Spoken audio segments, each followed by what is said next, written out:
The wagon rattled to a stop outside the cramped boarding house in Porterville, California, and Olivia Winters knew she was dying. The cough that had plagued her since leaving Missouri 3 months ago had transformed from a minor irritation into something far more sinister, each breath now a rattling wheeze that sent knives of pain through her chest. Her younger sister Clara helped her down from the wagon seat, and Olivia barely had the strength to stand on legs that trembled like newborn foal limbs. "We are here now," Clara whispered, her voice thick with worry. "The boarding house owner said there's a doctor in town." Olivia nodded weakly, pressing a handkerchief to her mouth as another coughing fit seized her. When she pulled it away, she tried to hide the crimson specks dotting the white fabric, but Clara's sharp intake of breath told her she had failed. It was September of 1872, and they had come west seeking a fresh start after their father's death had left them with nothing but debts and broken dreams. Instead, Olivia feared she had brought her sister all this way only to die in a dusty California town at the base of the Sierra Nevada mountains. The boarding house was run by a widow named Mrs. Pritchard, a stern-faced woman with kind eyes who took one look at Olivia and immediately ushered her to a small room on the ground floor. "You will stay here," she said firmly. "I will not have you climbing stairs in this condition. The doctor will be sent for immediately." But when the doctor arrived 2 hours later, he offered little hope. Dr. Harrington was an elderly man with trembling hands and breath that smelled of whiskey. He listened to Olivia's chest, frowned deeply, and prescribed bed rest and a tonic that cost more than Clara and Olivia had left in their traveling funds combined. "Consumption, most likely," he said gravely, though he did not meet Olivia's eyes, "or perhaps pneumonia. Either way, she needs rest and prayer. Keep her warm and comfortable." After he left, Clara sat beside Olivia's narrow bed and wept. Olivia wanted to comfort her sister, but she had no comfort to give. She was 22 years old, and she had survived their mother's death in childbirth when she was 10, their father's descent into gambling and drink, and the long, hard journey west. But this sickness had its claws in her deep, and she could feel herself slipping away with each labored breath. 3 days passed in a fever-soaked haze. Clara tried to get Olivia to eat, but everything tasted like ash. The coughing fits grew worse, leaving Olivia exhausted and gasping. Mrs. Pritchard brought broths and cool cloths for her forehead, but nothing seemed to help. On the 4th day, when Olivia was certain she would not see another sunrise, Clara burst into the room with desperation bright in her eyes. "Mrs. Pritchard told me about a man," Clara said breathlessly. "A mountain man who lives up in the hills. She says he knows herbs and remedies that the doctors do not. She says he has healed people when nothing else worked." Olivia shook her head weakly. "Clara, we cannot afford to chase rumors. Save what money we have for your own needs when I am gone." "I will not listen to such talk," Clara said fiercely. "Mrs. Pritchard says this man asks for no payment, only takes what people can spare. She says his name is Tobias Zeller, and he has lived in these mountains for near 10 years. I am going to find him." "It is too dangerous," Olivia protested, but her voice came out as little more than a whisper. "You cannot go into the wilderness alone." "Mrs. Pritchard's son will take me as far as the foothills," Clara insisted. "Please, Olivia, I cannot simply sit here and watch you die." Olivia did not have the strength to argue further. She watched through half-closed eyes as Clara gathered a small pack and left with young Thomas Pritchard, a boy of perhaps 16 who worked at the local livery. Then Olivia drifted back into fevered dreams where she walked through endless gray fog, searching for something she could never quite find.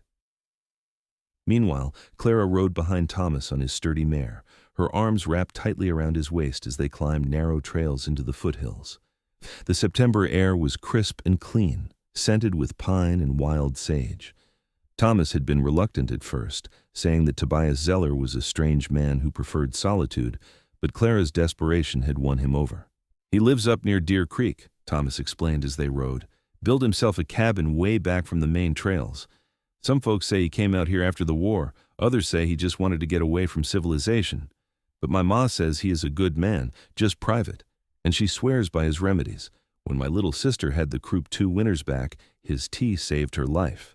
They rode for nearly 3 hours, climbing higher into the hills until the valley spread out below them like a patchwork quilt. Finally, Thomas pointed to a thin wisp of smoke rising from among the pines. "That will be his place. I can take you closer. but then I need to head back before dark." The cabin came into view as they rounded a bend, a solid structure built of pine logs with a stone chimney.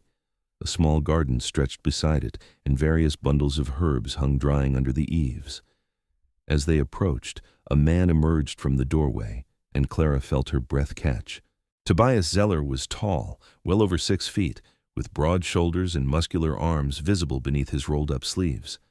His hair was dark brown and fell past his shoulders, tied back with a leather cord. A thick beard covered his jaw, but his eyes were what captured Clara's attention.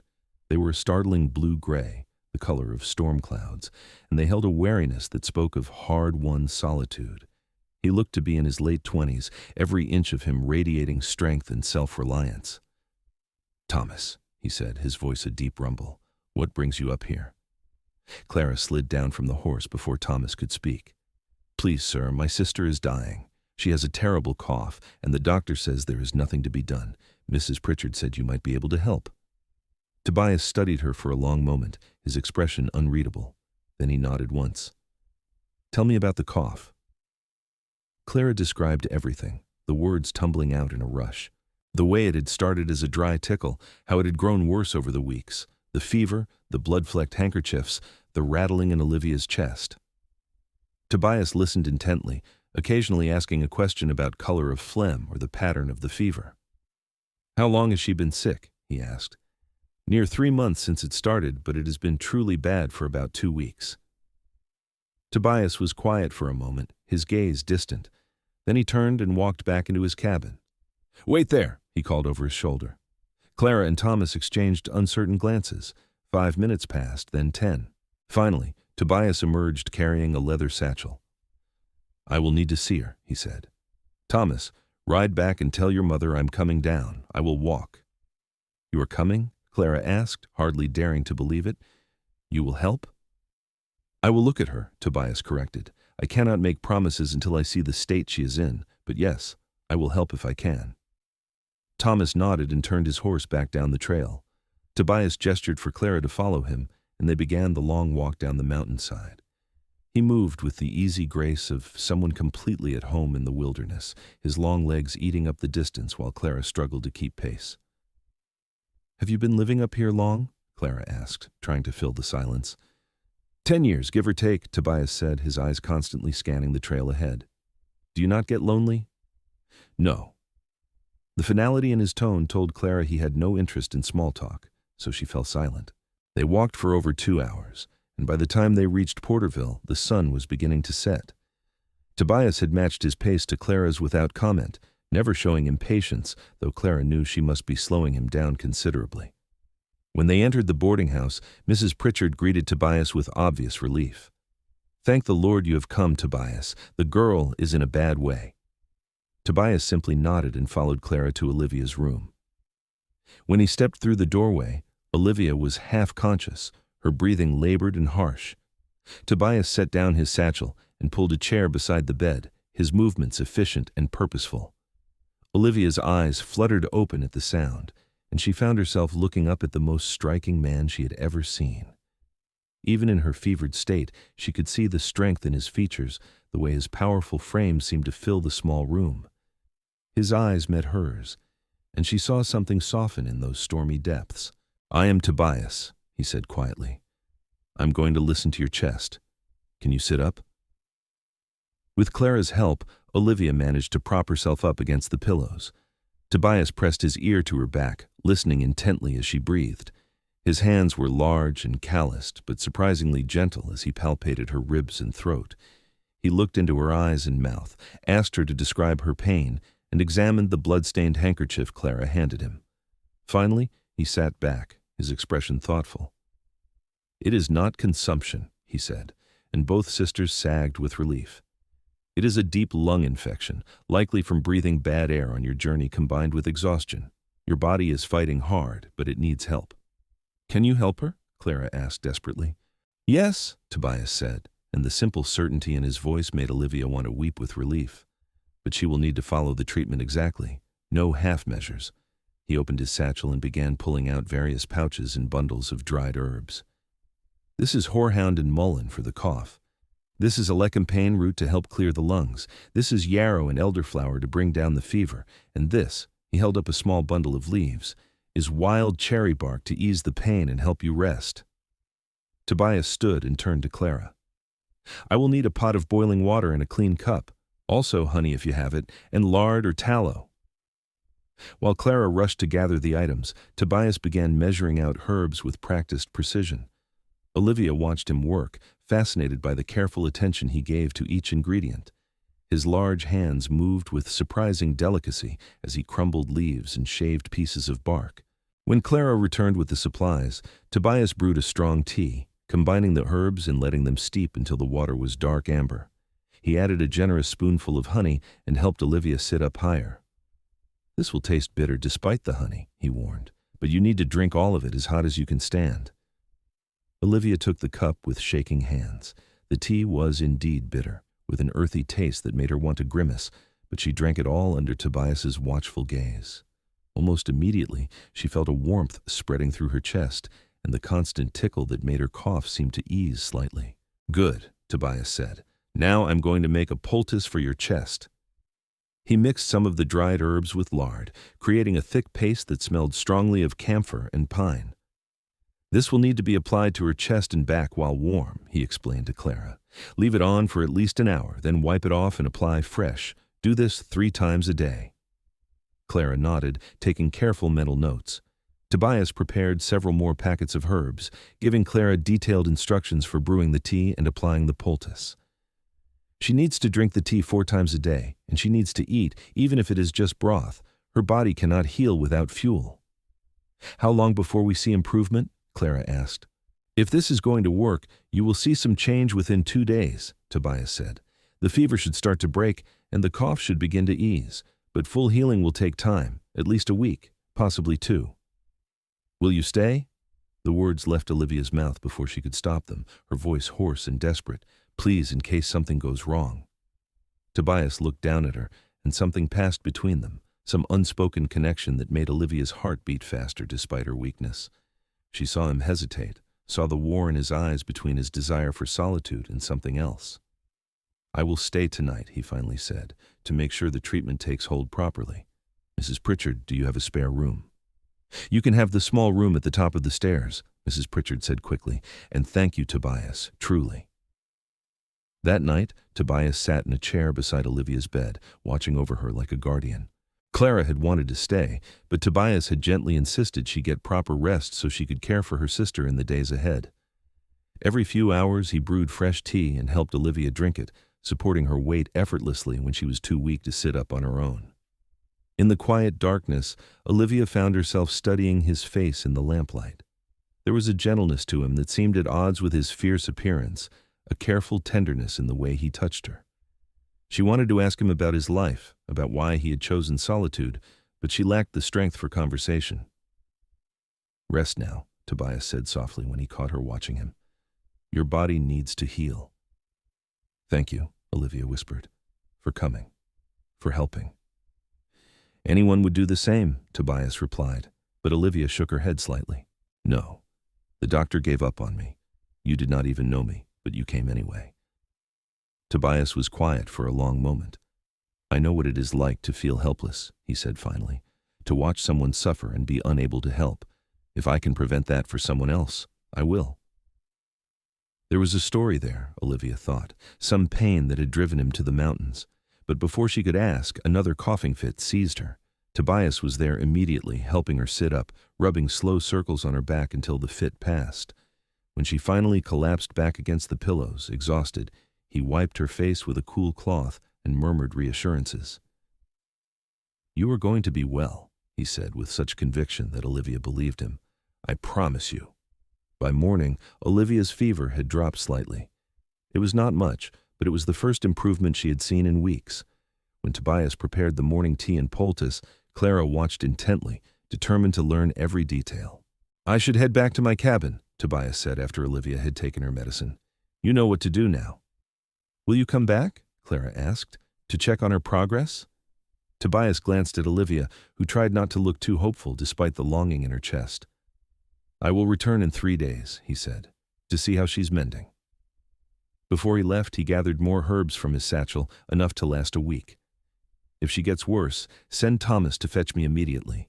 Do not wait. After Tobias departed, Olivia found the room felt emptier somehow. Clara prepared broth and fussed over her sister, but Olivia's thoughts kept drifting to the mountain man with the gentle hands and storm-colored eyes. Over the next 3 days, Olivia followed Tobias's treatment religiously. The tea was bitter, the poultice uncomfortable, but she could feel it working. The constant fever began to break, coming in shorter waves rather than the relentless heat that had consumed her. The coughing fits grew less frequent, and when they did come, they were not quite as violent. She managed to eat small amounts of broth and bread, and she could feel her strength slowly returning. Clara was overjoyed by the improvement, though she still hovered like a worried hen. Mrs. Pritchard stopped by regularly, bringing food and fresh linens, and always asking after Olivia's progress with genuine concern. On the 3rd day, true to his word, Tobias returned. Olivia had managed to wash her face and comb her hair, wanting to look less like death when he arrived. When he stepped into her room, she saw his eyes widen slightly at her improved appearance. "You look better," he said, and Olivia thought she detected a note of relief in his voice. "I feel better," she admitted. "The fever broke last night. I slept for 6 hours without waking to cough." Tobias examined her carefully, listening to her chest and checking her eyes and throat. "The infection is clearing," he said with satisfaction. "Your lungs sound much clearer. Are you still bringing up blood?" "Not since yesterday morning," Olivia reported. "Good, very good." Tobias sat back and Olivia caught him actually smiling, a small expression that transformed his stern features. "Keep with the treatment for another week at least. Even after you feel well, you need to let your body fully heal." "I will," Olivia promised. Then, gathering her courage, she asked, "Will you stay for supper? Mrs. Pritchard is making stew, and I know Clara would like to thank you properly." Tobias hesitated, and Olivia held her breath. Finally, he nodded. I suppose I can stay for a meal." The supper was a modest affair, but Mrs. Pritchard had outdone herself with a rich beef stew and fresh baked bread. Tobias ate with the appreciation of a man used to his own simple cooking, complimenting Mrs. Pritchard sincerely. Clara peppered him with questions about herbs and healing, clearly fascinated by his knowledge. Olivia, still too weak to sit at the table for long, reclined on the settee in Mrs. Pritchard's parlor, but she could hear the conversation flowing from the dining room. She loved listening to Tobias's deep voice as he patiently answered Clara's questions, explaining how he had learned about plants from an old trapper when he first came to the mountains. After the meal, Tobias came to check on Olivia once more before leaving. "You should be up and walking short distances tomorrow," he said. "Just to the door and back at first. Your muscles need to remember how to work." "When will you come back?" Olivia asked, trying to sound casual rather than eager. "In a few more days," Tobias said, "unless you need me sooner." "I always need you," Olivia said, then blushed furiously as she realized how that sounded. "I mean, for the medicine, the treatment." Tobias's lips quirked in what might have been amusement. "I understood your meaning." After he left, Clara came to sit beside Olivia with a knowing look. "He is quite handsome, is he not?" "Clara," Olivia protested, but she could not stop her blush from deepening. "I'm just saying, for a man who lives alone in the mountains, he is remarkably well kept, and kind, and strong. Did you see his arms? I bet he could lift a full-grown horse." "You're being ridiculous," Olivia muttered, but she could not stop thinking about the way Tobias's gentle touch contrasted with his powerful frame, the way his eyes softened when he looked at her. The next day, Olivia managed to walk to the door and back twice, though it left her breathless and shaking. By the following day, she could make it to the porch and sit in the afternoon sun. Her cough continued to improve, becoming occasional rather than constant, and the rattling in her chest gradually cleared. Tobias returned on the 5th day, bringing fresh herbs and a pot of honey from his own bees. He examined Olivia on the porch, listening to her breathe the clean September air. "You are healing remarkably well," he said with evident satisfaction. "Another week of the tea and you should be fully recovered." "Thanks to you," Olivia said softly. "I would be dead if not for you, Tobias." He looked uncomfortable with the gratitude. "You were not as sick as you feared. Your body just needed the right help. Still, I owe you my life. Olivia paused, then added impulsively, "How can I repay you? We do not have much money, but I could work it off. I'm a good seamstress, and once I am well, I'm strong enough for most work." "I do not want payment," Tobias said firmly. "I told you that from the start." "Then at least let me cook you a proper meal," Olivia insisted. "Once I'm well enough, please. I need to do something to thank you." Tobias studied her for a long moment, his expression unreadable. Finally, he nodded. "When you are well, you can cook me a meal, but only when you are fully recovered, not before." Olivia smiled, a real smile that felt foreign after weeks of illness. "It is a promise." Over the following days, Tobias visited more frequently, though Olivia suspected it was more than just medical concern driving him down from his mountain cabin. He would sit with her on the porch, sometimes talking, sometimes simply enjoying the comfortable silence. Olivia learned that he had indeed come west after the war, though he did not speak much about his service. He had learned about herbs from an old mountain man named Fletcher, who had taken him under his wing when Tobias first arrived in California. "Fletcher died 4 years back," Tobias said quietly one afternoon. "He was like a father to me. Taught me everything about living in these mountains, about the plants and animals. He said the land would heal me if I let it." "Were you wounded in the war?" Olivia asked gently. "Not in the ways that show," Tobias replied, and Olivia understood there were scars that ran deeper than flesh. She told him about her own past, about their father's slow decline after their mother's death, about the debt collectors who had taken everything, about the journey west that had nearly killed her. Tobias listened with quiet attention, never offering empty platitudes, just steady presence. On the 7th day after Tobias had first treated her, Olivia woke without a cough for the first time in months. She lay in bed, breathing deeply, marveling at how easy it was, how clear her lungs felt. When she exhaled, there was no rattle, no tickle, no urge to cough. She wanted to weep with relief.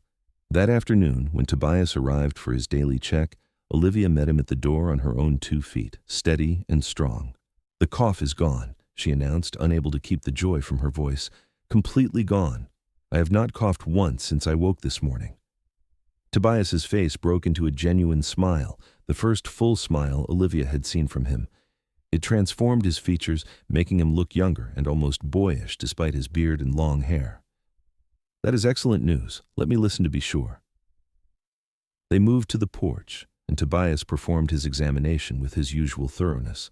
Finally, he sat back nodding with satisfaction. "Your lungs are clear. No more infection. You are healed, Olivia."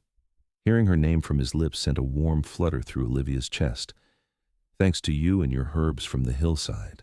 I still cannot believe it worked so well." "The plants have been healing people long before doctors came along," Tobias said. "You just have to know which ones to use and how." "You are a remarkable man, Tobias Zeller," Olivia said softly. He met her eyes, and something electric passed between them.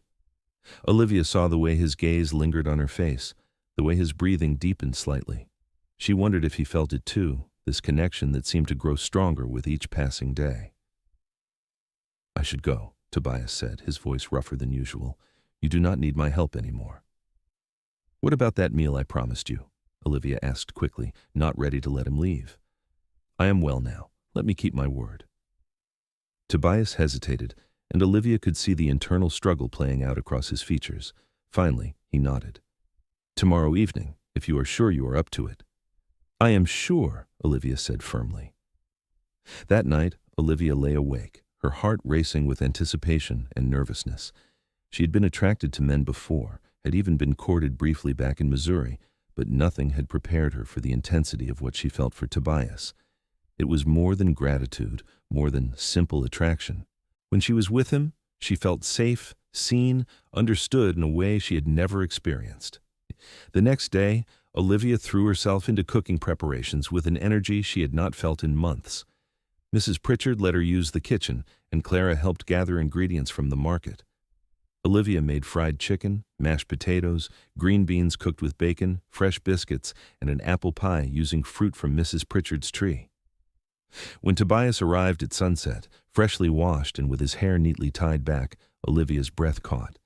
He had made an effort too, she realized, and the thought made her pulse quicken. The meal was a success. Tobias ate with obvious enjoyment, complimenting Olivia's cooking repeatedly. Clara and Mrs. Pritchard joined them, keeping the conversation lively and warm.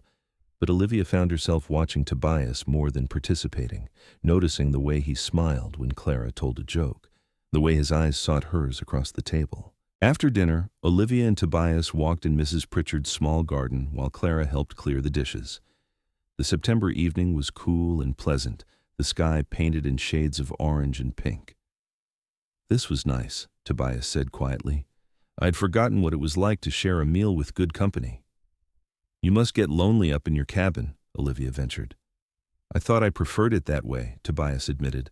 "After the war, I could not stand being around people. The noise, the expectations, the constant talk, the mountains were quiet, peaceful." "And now?" Olivia asked softly. Tobias stopped walking and turned to face her. In the fading light, his eyes were more gray than blue, intense and searching. "Now I find myself making excuses to come down from the mountain, to check on a patient who clearly no longer needs checking on." Olivia's heart hammered in her chest. Perhaps she needs checking on for different reasons now. "Olivia," Tobias said, and her name on his lips was almost a prayer. "I am not an easy man. I have spent 10 years alone for good reasons. I do not know if I can be what you would need." "What do you think I need?" Olivia asked, stepping closer. "Someone civilized, someone who lives in town, who goes to church socials and knows how to make polite conversation, someone without shadows." "I think," Olivia said carefully, "that I need someone who saw me at my worst and stayed anyway. Someone who healed me with patience and knowledge. Someone strong enough to be gentle. I think I need you, Tobias." For a moment, Tobias stood frozen, and Olivia feared she had pushed too far, too fast. Then he reached out, his large hand cupping her cheek with infinite tenderness, and lowered his mouth to hers. The kiss was soft at first, questioning, giving Olivia every chance to pull away. Instead, she leaned into him, her hands coming up to rest on his broad chest.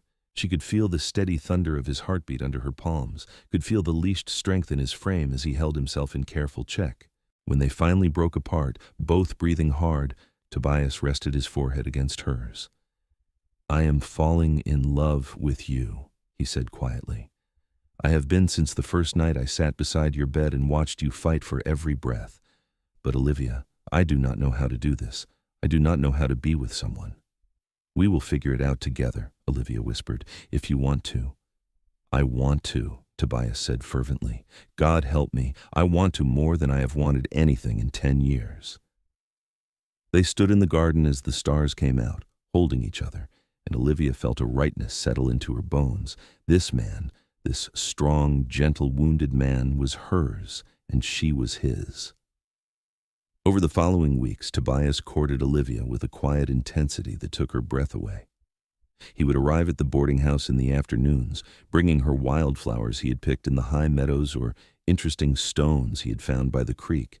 They would walk through Porterville together, Tobias awkward and uncomfortable with the stares his appearance drew, but unwilling to let Olivia go anywhere without him.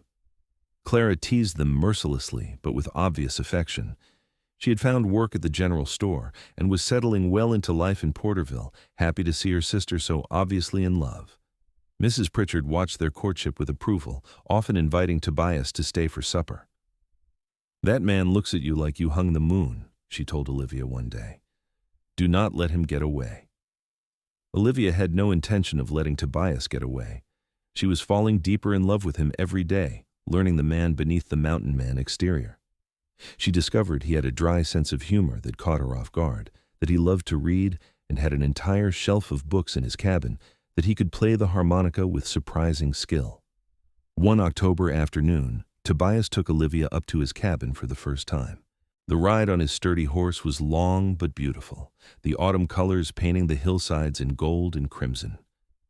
When they arrived, Olivia was charmed by the neat, well-built cabin with its spectacular view of the valley below. Inside, everything was orderly and clean, from the carefully stacked firewood to the dried herbs hanging from the rafters. Tobias showed her his garden, now mostly harvested for winter, and the small barn where he kept his horse and a milk cow. He showed her the creek where he got his water and the sunny meadow where he gathered many of his healing plants. It is beautiful here, Olivia said, taking in the peaceful solitude. I can see why you love it. I do love it, Tobias agreed, but lately it has felt empty, like something vital is missing when I'm here alone. He pulled Olivia into his arms and she went willingly, fitting against his solid frame like she was made to be there. I cannot stop thinking about you, Tobias murmured against her hair. When I'm up here alone, all I want is to be near you. But I do not want to ask you to give up town life for this isolation. You're not asking, Olivia pointed out. I am offering. Tobias, I would live anywhere to be with you, a mansion or a cabin or a tent. It does not matter as long as we are together. You would be lonely, Tobias worried. It is a hard life up here, especially in winter. I would have you, Olivia said simply. That is all I need. Tobias kissed her then, deep and passionate, and Olivia felt heat bloom through her entire body. She had been kissed before, but never like this, never with such desperate tenderness, such barely restrained hunger.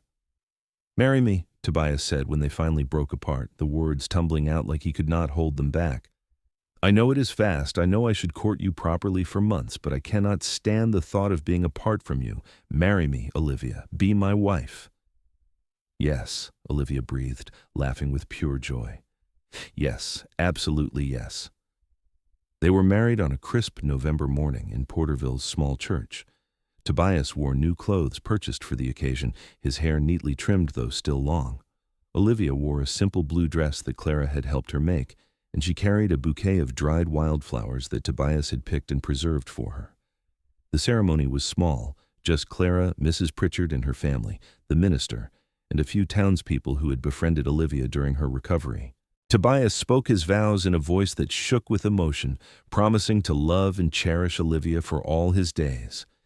When he kissed his bride, there were tears in his eyes. After a simple celebration at the boarding house, Tobias took Olivia home to his cabin on the mountain. He carried her over the threshold despite her laughing protests, setting her down gently in their new home. Welcome home, Mrs. Zeller, he said, and Olivia loved the sound of her new name. That night, Tobias made love to his wife with reverent gentleness, taking his time to learn every inch of her, to show her with his body what his words could not fully express.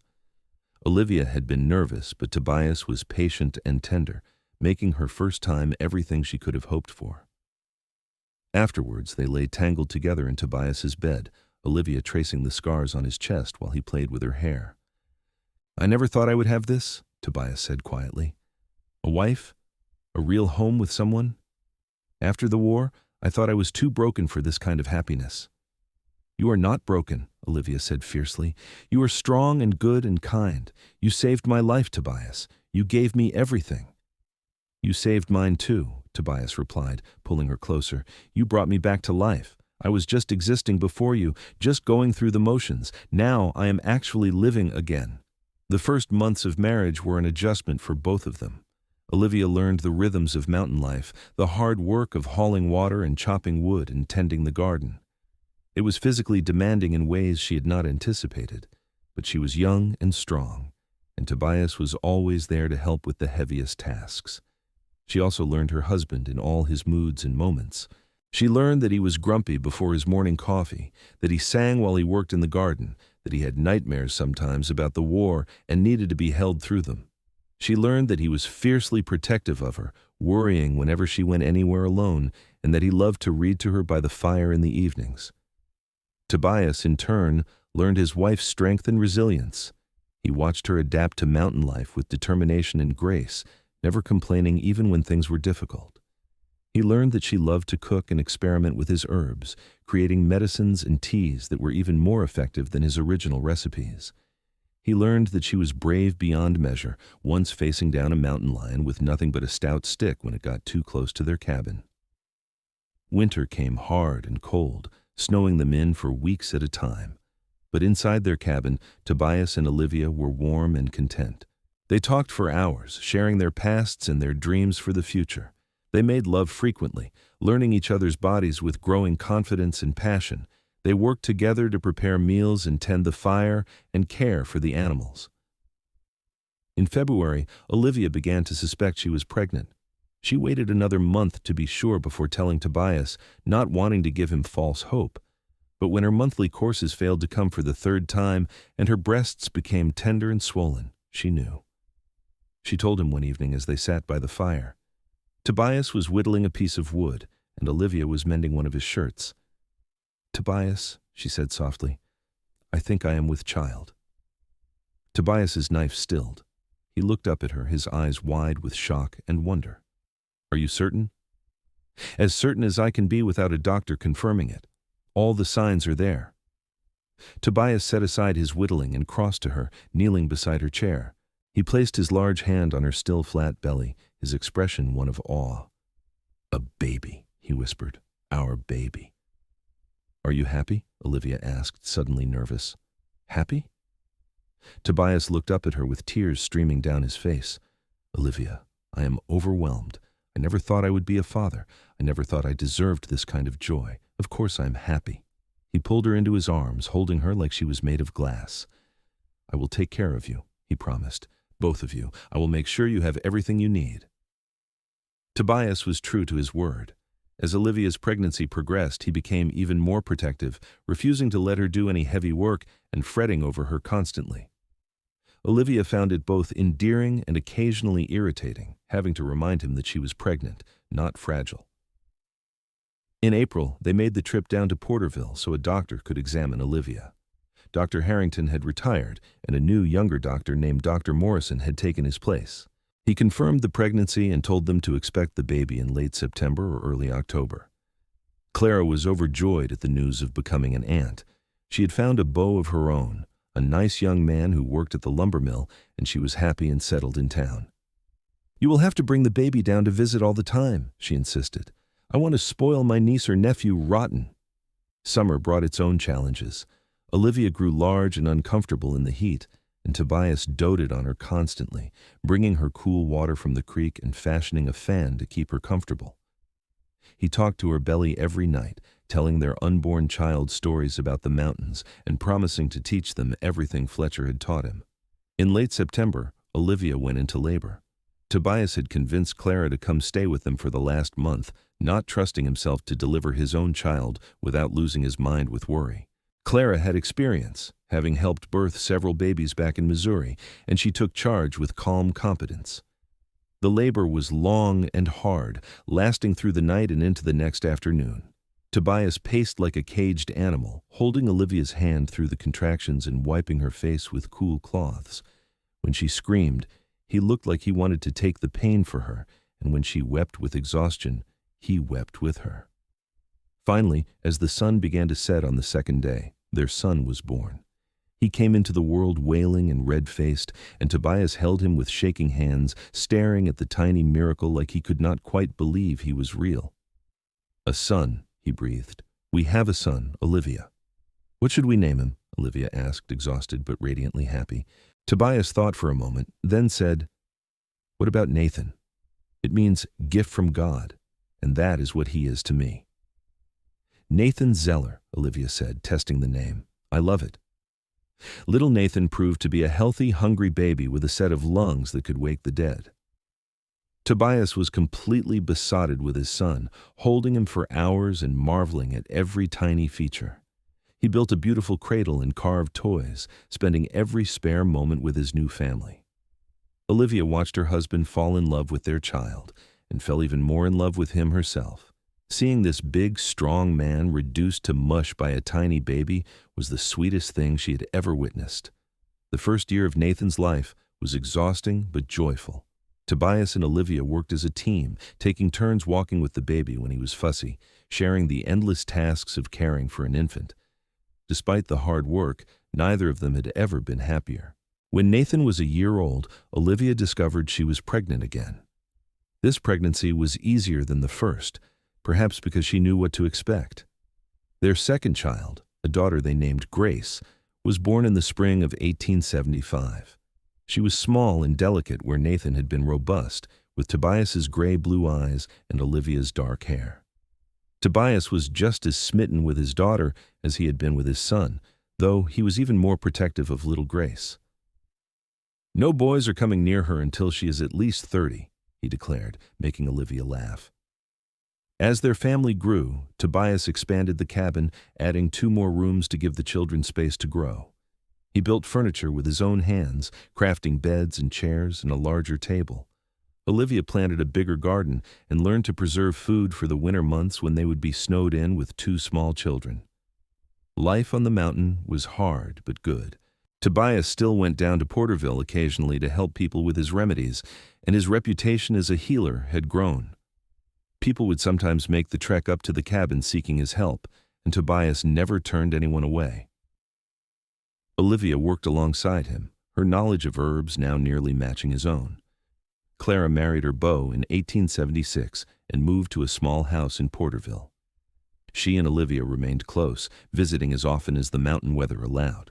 Clara had children of her own soon enough, and the cousins played together during visits to town. The years passed in a sweet blur of hard work and deep contentment. Nathan grew into a strong, curious boy who followed his father everywhere, learning about plants and animals and how to live in harmony with the land. Grace was gentler but no less adventurous, with a gift for singing that filled their cabin with music. In 1878, Olivia gave birth to twins, 2 boys they named Samuel and David. Tobias joked that they now had their own small army, but he loved each child fiercely. The cabin rang with the sounds of children playing, and Tobias's once solitary mountain had become a home full of life and love. Olivia sometimes thought back to those dark days when she had been dying in the boarding house, coughing her life away.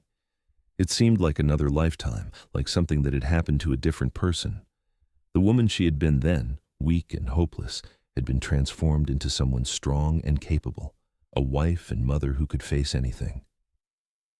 "Do you ever regret it?" she asked Tobias one evening as they sat on their porch, watching the sun set over the valley. The children were all asleep inside, finally worn out from a day of play. "Regret what?" Tobias asked, his arm around her shoulders. "Leaving your solitude, taking on a wife and children. I know you loved the peace and quiet." Tobias pulled her closer, pressing a kiss to her temple. "I was not living before you, Olivia. I was hiding. You did not take away my peace. You gave me purpose. You gave me everything that matters. I would not change a single moment." "Even when all 4 children are screaming at once?" Olivia teased. "Even then," Tobias said with a laugh, "though I admit those moments test my patience." They sat in comfortable silence for a while, listening to the night sounds of the mountain. Finally, Olivia said, "I think about that first night you came to help me, how I was so sure I was dying, how hopeless everything seemed." "You were not dying," Tobias said gently. "You were just sick. You needed help." "I needed you," Olivia corrected. "The herbs helped my cough, but you healed my heart. You showed me what love could be, what home could feel like. You gave me a life I never dreamed possible." "We gave each other that," Tobias said. "I was broken when you met me, Olivia, broken and half dead inside, but loving you brought me back to life. Watching you fight your illness with such courage made me want to fight my own demons. You were so strong, even when you were at your weakest." "We are both stronger together," Olivia said softly. "Always," Tobias agreed. The years continued to pass, marked by the changing seasons and the growth of their children. Nathan grew tall and strong like his father, with the same quiet intensity and love of solitude. He learned everything Tobias could teach him about herbs and healing, showing a natural talent for the work. Grace became a beautiful young woman with a voice like an angel and a kind heart. She loved helping her mother in the garden and cooking, and she had a gift for making even the most bitter medicine palatable. The twins, Samuel and David, were rambunctious and adventurous, always getting into trouble but with such charm that it was hard to stay angry with them for long. They kept Tobias and Olivia on their toes, constantly finding new ways to test the boundaries. In 1882, when Olivia was 32 and Tobias was 38, they welcomed their 6th and final child, a daughter they named Ruth. She was a surprise, coming nearly 4 years after the twins, but she was welcomed with just as much love as her siblings. By then, Nathan was 10 and already helping his father with the more complex remedies. Grace was 8 and spending hours with her mother learning to preserve food and make medicines. The twins were 6 and just starting to settle down enough to learn, and baby Ruth was doted on by all her older siblings. The cabin had been expanded again to accommodate their large family, and Tobias had built a separate workroom where he and Olivia prepared their medicines. People came from all over the region now seeking their help, and the Zeller name was known throughout the Sierra Nevada foothills as healers you could trust. One autumn day, when the leaves were turning gold and the air was crisp with the promise of winter, Tobias and Olivia took a rare moment alone. The older children were watching the younger ones, and the couple walked hand in hand to their favorite spot, a rocky outcropping that overlooked the entire valley. 14 years, Olivia mused. It has been 14 years since you first came to my room in the boarding house. Best decision I ever made, Tobias said. Coming to help a dying woman you had never met? Seeing past the illness to the incredible woman underneath, Tobias corrected. Though I admit, I did not know then just how incredible you were. Olivia laughed. I was hardly incredible, lying there coughing up blood and feeling sorry for myself. You were fighting, Tobias said seriously. Even when you thought you were dying, you were still fighting to live. I saw that strength in you from the first moment. It called to something in me, made me want to fight too. We fought together, Olivia said. We are still fighting together, building this life, raising these children. And I would not have it any other way. Tobias pulled her into his arms, and even after all these years, Olivia still felt that thrill of electricity when he touched her. I love you, Olivia Zeller, more than I did yesterday, less than I will tomorrow. That's beautiful, Olivia said, her eyes misting with tears. Did you read that somewhere? No, I just thought of it. You make me poetic. Olivia laughed and kissed him, pouring all her love into the embrace. When they finally broke apart, both were breathless. We should get back, Olivia said reluctantly, before the children destroy the cabin. 5 more minutes, Tobias pleaded, and Olivia happily agreed. They stood together watching the sun paint the sky in shades of orange and pink, holding each other close, and Olivia sent up a silent prayer of gratitude. She had come to California dying and hopeless, but she had found healing and hope in the most unexpected place. She had found love in the arms of a mountain man who dried herbs from the hillside and brewed them into medicine that had saved her life. But more than that, he had given her a reason to live, a family to love, and a home where she truly belonged. As they walked back to the cabin, hand in hand, they could hear the children's laughter ringing through the pines. Nathan was teaching the twins how to identify different plants, while Grace sang a lullaby to baby Ruth. It was chaotic and loud and absolutely perfect. This is what happiness sounds like, Tobias said, and Olivia could not have agreed more. The years continued to flow like the creek beside their cabin, steady and sure. Their children grew and thrived, each finding their own path while staying connected to the land and the healing traditions their parents had taught them. Nathan eventually built his own cabin further up the mountain when he turned 20, wanting his own space but staying close enough to help with the family work. He married a sweet girl from Porterville named Emma, and they gave Tobias and Olivia their first grandchildren, continuing the Zeller legacy of healers. Grace's beautiful voice caught the attention of a music teacher visiting from San Francisco, and she was offered the chance to study singing in the city. It was a difficult decision, but with her parents' blessing and support, she went, though she always came home for long visits and never forgot her mountain roots. The twins chose different paths, with Samuel becoming a ranger in the newly established Forest Service, protecting the wilderness his father loved, while David opened an apothecary in Porterville, bringing his father's remedies to more people in a more accessible way. Little Ruth, the baby of the family, proved to have the strongest gift for healing of all of them. By the time she was 12, she could diagnose illnesses better than most doctors, and her gentle manner with patients made her beloved by everyone who met her. Through it all, Tobias and Olivia remained the center of their family, the steady foundation upon which everything else was built. They grew older together gracefully, silver threading through their hair, laugh lines deepening around their eyes. Tobias's strength never seemed to fade, and he could still chop wood and carry water with ease well into his 50s. Olivia remained vibrant and active, tending her expanding gardens and helping deliver babies throughout the region. On their 25th wedding anniversary, their children threw them a surprise celebration at the cabin. All 6 children were there with their own families now, plus Clara and her brood, Mrs. Pritchard, who was elderly but still spry, and dozens of friends from Porterville and the surrounding areas. As Tobias and Olivia stood surrounded by the family they had created, looking at children and grandchildren laughing and playing around their mountain home, they both felt overwhelmed with gratitude. "Can you believe this all started with a cough?" Olivia whispered to Tobias as they watched little Ruth playing with her nieces and nephews. "Best cough in history," Tobias replied with a grin. "You know what I mean. If I had not gotten sick, if you had not come down from your mountain to help a stranger, none of this would exist." Tobias grew serious, pulling Olivia close. "I think we were always meant to find each other. Maybe not that exact way, but somehow. You were meant to be mine, and I was meant to be yours. The universe just helped us along." "Do you really believe that?" Olivia asked. "I do. I have to believe that something bigger than chance brought me the greatest gift of my life. You healed me just as much as I healed you, Olivia. Maybe more." That night, after all the guests had left and the children had settled into various corners of the expanded cabin, Tobias and Olivia lay in their bed, holding each other close. "I love you," Olivia whispered into the darkness. "Thank you for saving my life." "I love you too," Tobias replied. "Thank you for giving me one worth living." They fell asleep wrapped in each other's arms, just as they had done for 25 years and would continue to do for many years to come. As the decades passed, the story of how Tobias and Olivia met became something of a legend in Porterville and the surrounding mountain communities.